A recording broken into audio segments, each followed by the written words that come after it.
Hi and welcome back to Being PWP.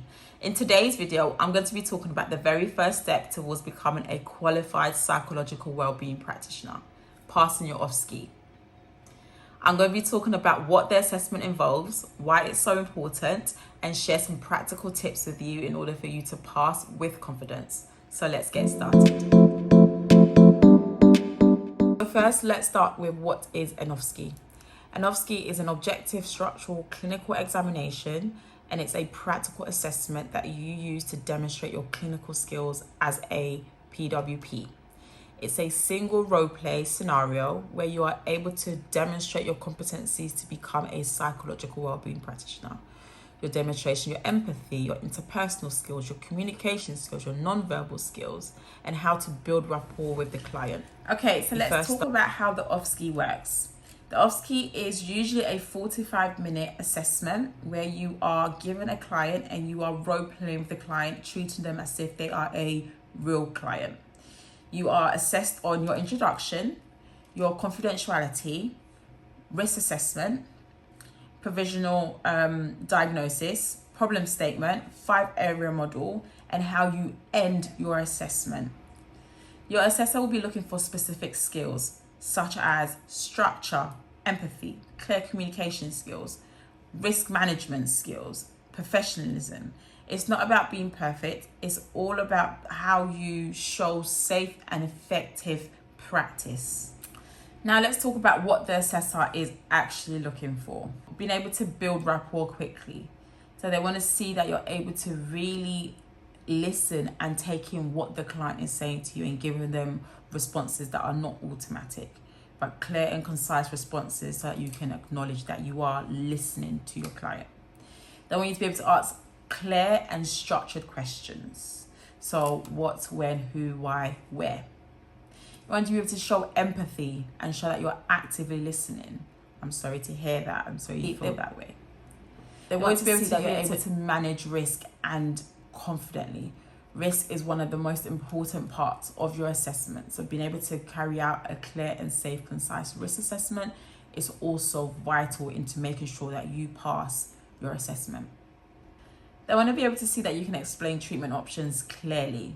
So giving them what their provisional diagnosis is and what the best course of treatment would be. They want you to see that you can stay calm and professional whilst working under pressure. And if you already have these skills, well, you're on the right path to becoming a qualified psychological wellbeing practitioner. Okay, so now let's look at practical tips that can help you to potentially pass your OSCE. Structure is your best friend. Ensuring that you're able to create a structure in answering your questions will demonstrate to the assessor that you can stay calm and ask questions that can help you to sustain and lead your assessment. It's all about creating a script, ensuring that you're able to stick to the script and the script is able to guide you in asking your questions that you need. Second tip, do not rush. Although yes, it's a timed assessment, but speed is not the goal. It's about being able to prioritize clarity, ensuring that you're asking all the right questions, getting all the right information, and making sure that client feels that they are being heard. Third tip, show empathy naturally. Phrases like, thank you for sharing, that must be difficult, that sounds frustrating, I'm sorry that's happened to you, can go such a long way in your assessment.